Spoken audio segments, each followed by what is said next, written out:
Assalamualaikum warahmatullahi wabarakatuh. Gimana teman-teman kabarnya? Sehat selalu ya. Oke, di sini gua akan bahas tentang masalah tentang bubarkan AFPI. Katanya sih nggak ada gunanya. Lu masih ingat kan, waktu bulan Juni lalu kemarin ya, kita kaget banget sama statement Ketua AFPI yang bilang ajakan galbay atau gagal bayar itu tindakan kriminal. Ya, Ketua FPI bilang kayak gitu. Bisa diproses hukum dan mau dilaporin polisi. Lu pasti inget kan? Nah, meskipun gue pribadi setuju kalau ajakan galbay itu menyesatkan, nggak bener.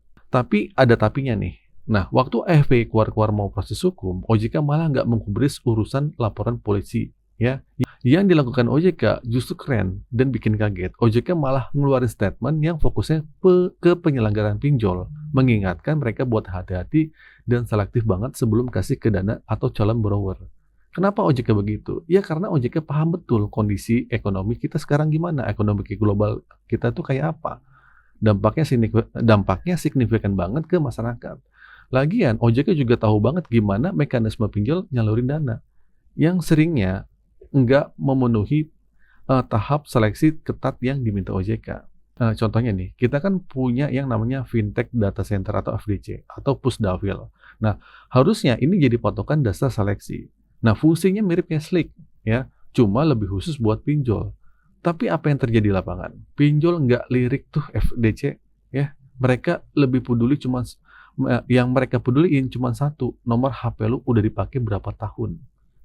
Semakin lama nomor lu, semakin gede limit yang ditawarin. Asumsinya kalau datanya banyak, potensi telat bayar itu kecil karena mereka punya kekuatan buat nagih ke semua data itu. Jadi FDC cuman kayak pemanis bibir aja. Nggak berfungsi dong. Ya. Nah, setelah masuk FDC, mandek. AFPI muncul lagi dengan ancaman lapor polisi. Jadi gue sadar kenapa ancaman selalu hukum dan polisi. Usut punya usut, ternyata bos AFPI itu sendiri adalah CEO dari salah satu pinjol. Pantesan, selama ini ancamannya nggak bayar utang akan selalu dikaitkan pasal 372 atau penggelapan dan proses hukum lah. Nah, kalau pimpinannya aja memperlakukan begini, gimana coba sama yang di bawahannya? Makanya gue berharap banget OJK segera bubarin aja dah AFPI. Gue rasa udah nggak ada fungsinya dan udah nggak ada gunanya lagi. Bahkan KPPU atau Komisi Pengawasan Persaingan Usaha itu pernah sampaikan apa adanya dugaan kartel di sana. Kurang jelas apa lagi coba? Ya.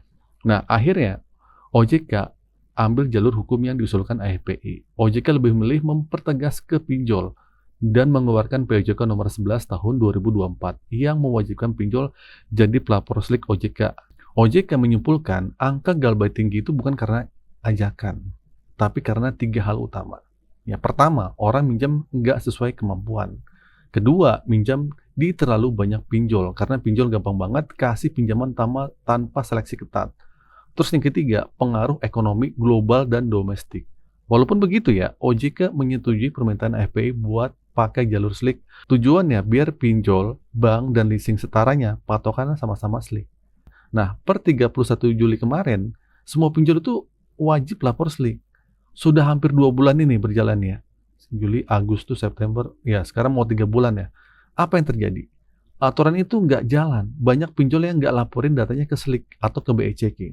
Buktinya masih banyak orang yang bisa cair pinjol legal, padahal mereka udah telat bayar, bahkan nggak bayar bertahun-tahun lalu. Berarti aturan OJK ini, maaf nih, kosong lagi. Nasibnya hampir sama kayak POJK sebelumnya. Barang ada, tapi nggak dipraktikin gitu. Kenapa? Karena ya, kalau pinjol dipraktikin ini, mereka rugi. Mereka kesulitan cari nasabah baru. Apalagi dengan adanya kucuran dana dari Menteri Keuangan yang baru tuh ya, ke bank-bank yang akhirnya diinvestasikan ke pinjol mungkin. Kalau patokan Slick, banyak nasabah bermasalah, pinjol makin susah cari nasabah. Makanya Slick jadi mubazir kan. Nah, sekarang kita balik ke topik utama. Bubarkan AFPI. Cara yang mereka pakai, dikit-dikit lapor polisi dan proses hukum, itu sama persis kayak cara debt collector nakal, tanpa meninjau penyebab sebenarnya dari galbay. Gue sependapat sama OJK, ajakan galbay itu nggak terlalu berpengaruh. Yang paling penting, pengaruh itu besaran bunga dan monitoring yang amburadul. Harusnya satu orang maksimal di 3 aplikasi pinjol untuk tahu batas kemampuannya. Dan ini malah ada yang mungkin 10, 15, bahkan 20 aplikasi kali. Nah, mereka galbay karena emang nggak mampu bayar, bukan karena ajakan. Kalau nggak mampu ya risikonya masuk slick OJK kan. Makanya gue rasa kita semua udah layak menyuarakan bubarin aja deh FPI. Sampai detik ini, gue sih nggak lihat ya fungsi utama dari asosiasi itu seperti apa. Aturan OJK aja sering nggak dipatuhi, apalagi aturan dari asosiasi kan, yang isinya mungkin petinggi-petinggi pinjol semua. Mereka punya kuasa dan nggak akan mau mempraktekkan aturan yang merugikan mereka. Lembaga ini yang nggak ada gunanya lah gitu kan. Buat lo yang lagi telat bayar atau nggak mampu bayar pinjol, atau lunas tanpa bayar, lu nggak punya kesempatan lagi buat ngumpulin uang dengan tenang.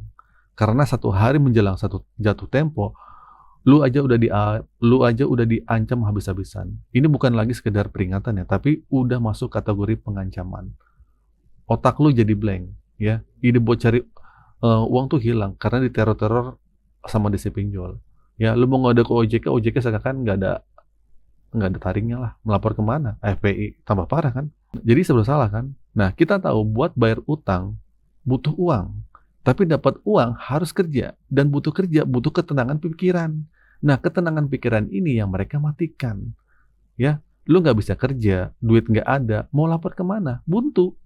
Makanya jalur yang paling realistis adalah auto lunas tanpa bayar. Terserah lu mau pasrah diblokir, di blacklist slick OJK, atau KTP lu mau diapain terserah. Karena lu udah nggak mampu dan nggak punya pilihan lain. Ya, coba lu analisa deh. Kalau DC terus-menerus mengancam, itu tandanya mereka sebenarnya nggak butuh pembayaran lu. Karena mereka butuh uang. Ya, kalau mereka butuh uang, mereka akan biarin pemikiran lu tenang. Biarin lu kerja dan konfirmasi tagihan sesuai SOP tanpa mengancam dan meneror. Nah, ini malah ancaman-ancaman macam-macam lah, mau dicegat lah, mau dipenjara, dicelakai keluarganya, dikirim gambar-gambar yang nggak jelas gitu kan. Nah, ini malah mematikan otak lu buat bekerja dan berusaha, ya. Nah, pinjol-pinjol ini nggak tahu aturan larangan OJK tentang ancaman, mempermalukan atau terus menagih lu terus-menerus. Padahal yang mengeluarkan izin itu OJK sendiri. Kalau mereka aja nggak takut sama OJK, OJK pun diam aja. Karena kita yang jadi korban harus patuh sama aturan yang nggak ada gunanya.